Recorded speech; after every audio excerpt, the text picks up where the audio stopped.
Now that I've said a lot of things, made a fool of myself, sent letters to people that just really don't care, exposed family secrets, and talked about things that would basically make people quake in their boots, you might be thinking, oh my gosh, she must be so ashamed. Let me just reaffirm for you, I'm not. I don't feel an ounce of shame, and that's for two key reasons. One, I was horsewhipped with my shame. I have experienced depths of abuse that are unheard of. So don't try and empathize. Don't be like, hey, I know somebody that went through a hard time. It's nothing comparable. I've been horsewhipped with my shame to the point where I don't have any anymore. And two, like, doesn't that seem like faulty programming? Like, why should I feel ashamed because I've been abused? Like, that seems a little bit backwards, and that's because it is. Why should I feel ashamed because you're a piece of crap? And when I'm saying it's programming, that's basically what it is. When you're in an abusive relationship, you understand that your abuser is giving you their shame. They're supposed to be ashamed for being a piece of crap, but somehow in the codependent relationship that you're in, they give you that shame, like you should be going to hide in a corner because you've been hurt, and that's bullshit. That's bad programming. So I say we stop that right now. Now, I have some things to say, and you will know exactly what kind of war I had to fight to get here, and my inheritance and my abusers and the mass slander. The hacking of my devices is all part of the war that I had to fight to get here. If you know anything about this story, you understand that I was put here on purpose. But just to reaffirm for all of you, what I am is a girl that has faced so many challenges in her life. It's completely unnatural.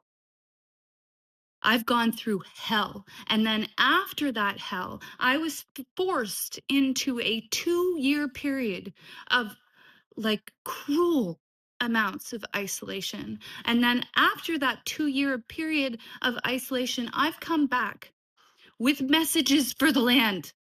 You must listen to me because I know everything that's wrong and I also know how to fix it. I will not scream and I will not gloat, but please listen. This is important. When I talk about bipolarization, this issue sits behind everything. Every bad person, every person that's making a decision that benefits them and not the rest of the people, every person that's deciding to put fake meat on the shelves, every person that's deciding to cut down a rainforest, every person that's touching little boys in the middle of the night, everything. This problem sits underneath everything. It is the whole problem. And it's important that we pay attention to it right now. Now, if you've ever been in a big social group, you will already know what bipolarization is because it's like the polars always find each other. If you're in a big group of people, you understand that there's usually one super controlling person that has no empathy, like they're a low level asshole. And this could be male or female. And then there's one super emotional person that's like discombobulated as fuck, as in they don't have a lot of control over their own life. Those are the two polars, and they attract each other like magnets. They will always find each other. The two polars will find each other, and at first, their relationship will be like infatuation, like they won't be able to get away from each other. At first, it's infatuation. That's because they complete each other. And while the emotional person is compliant, like while they're just following around the controlling person like a little lemming, everything is fine, right? They are attached like this. But at some point, the controlling person will usually push a button, do something that's too mean, and hit the emotional person's morality. Now, you'll see that morality exists on this side, and if you've existed in a large social group, you understand it's the emotional person that's always the person in the group that puts up their hand and goes, oh, let's not do that evil thing. It's because the emotional side of your brain is where the morality lives. At first, their relationship will be infatuation. But then an issue will happen, and then proceeds and up and down like a roller coaster of their relationship. They will be the dramatic ones. Now, these relationships, these bipolarized relationships, do not only exist within friend groups. It starts with your family. It's programmed by your family. They're usually the emotional one is always the scapegoat. It starts in familial relationships, but then it goes into friendship groups. Same thing. Then it goes into relationships, which is the baseline of every single abusive relationship ever to be. Now, this emotional person will get into this abusive relationship, and here comes the big problem. Society only supports one side.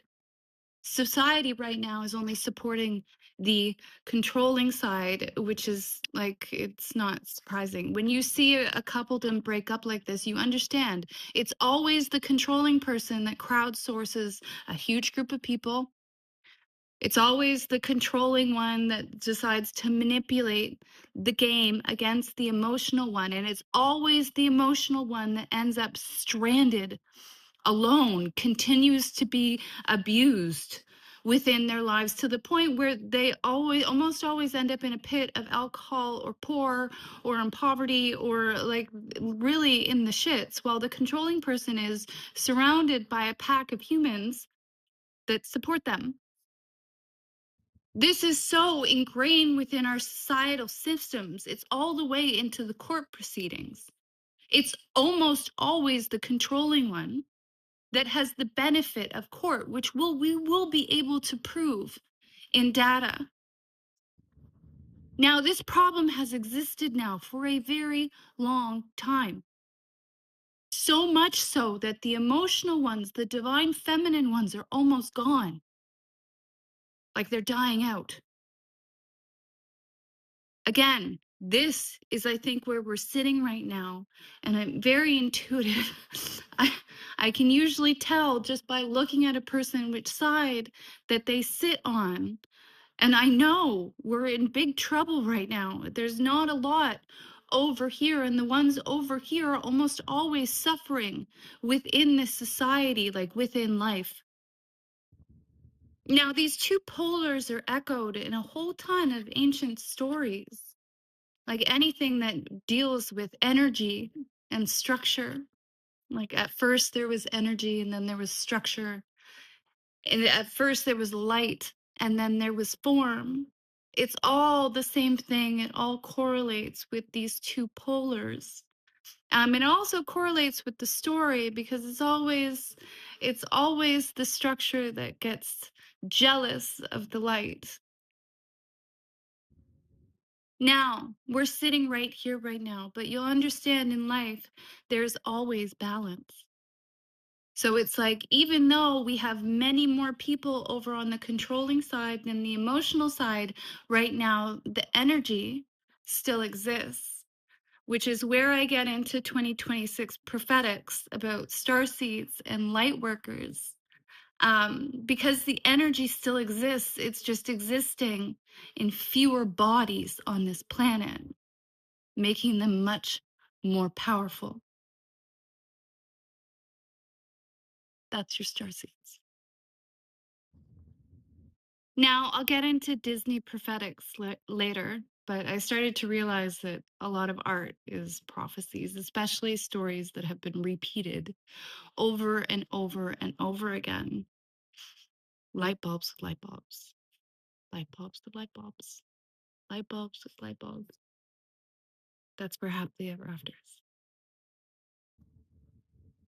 The little emotional ones, the light bulbs that are left that carried their light into their adulthood, which would be my generation of women, they need to find each other.